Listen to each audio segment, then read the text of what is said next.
Here I have Samsung Galaxy Z Fold 4, and today I'm going to show you how to change slow motion speed in camera on this device. So firstly you have to open camera,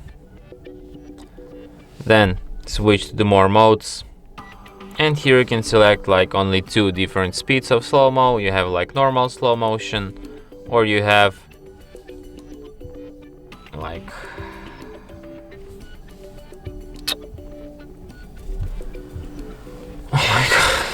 or you have like super slow motion. So yeah, so basically you only have two different speeds, slow-mo and super slow-mo. And that's it. Thanks for watching. If you find this tutorial useful, don't forget to hit that like button and subscribe to our channel.